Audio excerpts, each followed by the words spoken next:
Good morning, good afternoon, and good evening, everybody. Thank you for tuning in to another Supatease video. And with this one, we've got another update of class changes, buffs, and nerfs. Some specializations devastated. Others are going to be pretty happy about some of these changes. And it's these types of changes that could determine which classes are the most competitively viable moving into the next expansion, Dragonflight. So if you want to make sure that you're staying ahead of the curve and on top of the competition, then you're going to want to make sure you hit the subscribe button so you can get all of these updates in real time to see what is cooking with the classes moving to the next expansion. This is also the first update that will include a couple teeny tiny bits of PvP changes to see what they're going to be doing and what they're thinking about in terms of the direction for the next expansion, which is going to be very important as well. So I'm very excited to cover this update. For Boomkin, we are seeing a reorganization of their talents. Boomkin got absolutely destroyed in this last update, just nerf, with some rearrangement of their talents. It's something that I'm going to still have to explore. It's definitely not popping off the page to me in terms of the biggest changes moving forward.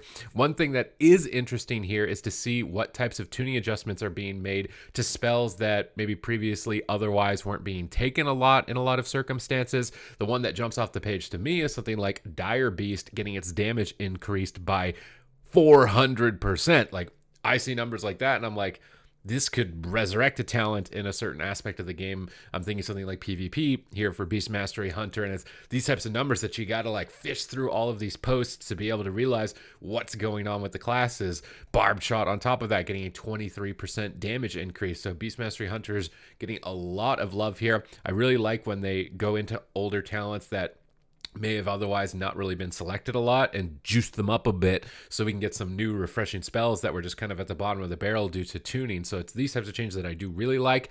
Unfortunately for Arcane Mages, you probably don't like these ones.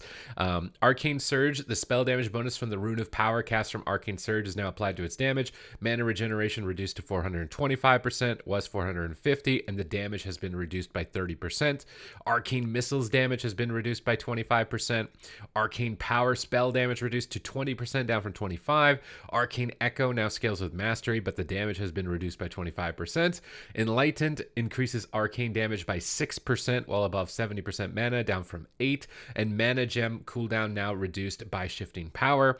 Touch of the Magi now only accumulates 20% of the damage, down from 25%. And Arcane Mages, you guys were like Neo from the Matrix, dodging these nerfs like left and right, and I don't know if you got overconfident thinking like, we're untouchable, we got too many blinks or something, they're not going to nerf us.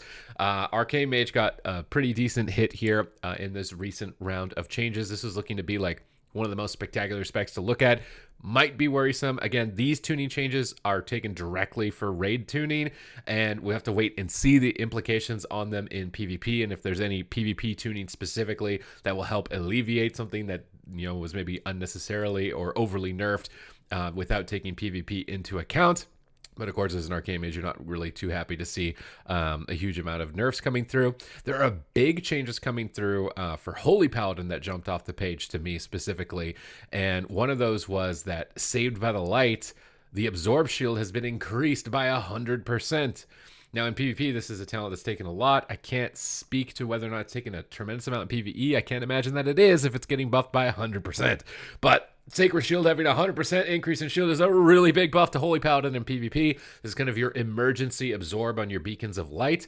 So you're going to get this massive shield when they dip really low HP, and it's going to be really powerful. Now, that is coming at a bit of a trade-off, with Awakening now only granting you 8 seconds of Avenging Wrath. This is when you Word of Glory, you could proc your Avenging Wrath and get wings. It's only going to be lasting 8 seconds.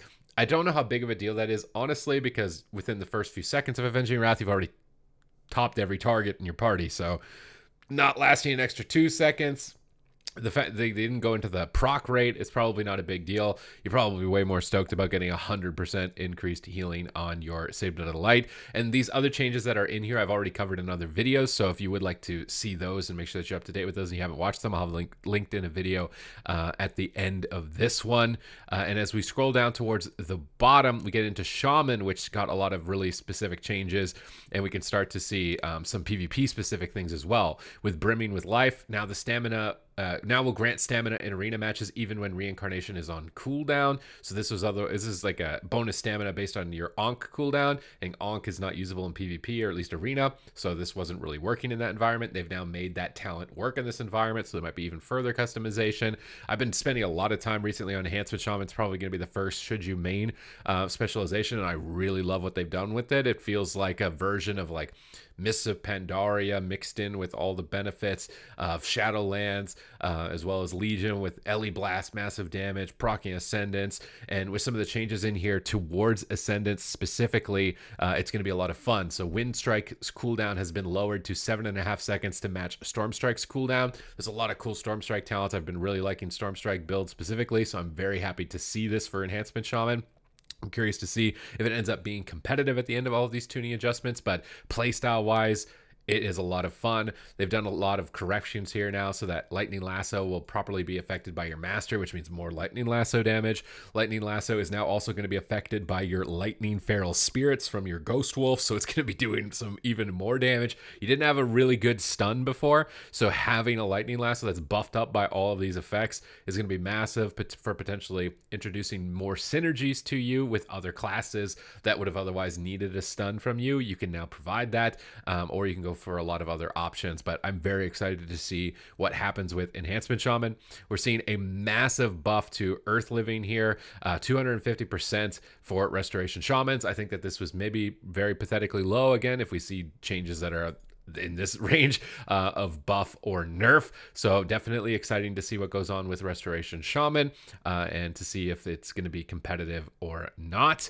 As we scroll down even further, we start to see the warrior changes that were specifically made for PvP, and these are the first two that kind of jumped off the page, because now you're going to be able to get reduced cooldown Heroic Leap, as well as 2 charges of charge, as well as getting Impending Victory for healing. So what they've done is the cooldown reduction towards Heroic Leap is now only 50% in PvP. And the speed effectiveness is only 70% as well. Double time cooldown reduction is only 50% off the cooldown of charge. And it's this type of changes that I think is going to be really heads up in terms of catching stuff like this and making sure that mobility isn't like out of control for some classes with how many talents they can get all at the same time. I really like this change. Unfortunately, it's the only one right now. And of course, maybe this means that they're starting to transition and think a little bit more about PvP, and moving away from raiding potentially and Mythic Plus tuning as they're moving forward and trying to get the expansion released. So I'm very curious to see what types of changes on top of this we will see in the future for other classes, because this is hitting the nail on the head for some things that could be crazy out of the control, and could be likely a very good sign for a successful PvP season in the future. But of course, we'll have to constantly stay up to date with it, so hit the subscribe button so you never miss it. But that is it for this update here. I'll have those other videos linked with all the rest of the changes in this one that we've covered in the past if you've missed them, to keep yourself up to date so you can be constantly thinking like, wait, what classes are looking strong? What is it about their builds that's looking fun? This type of deal. That's what the purpose of these videos are, as I get my gameplay and my reviews for all of the specs up and running. So thank you very much for watching the video, and I will catch you in the next one.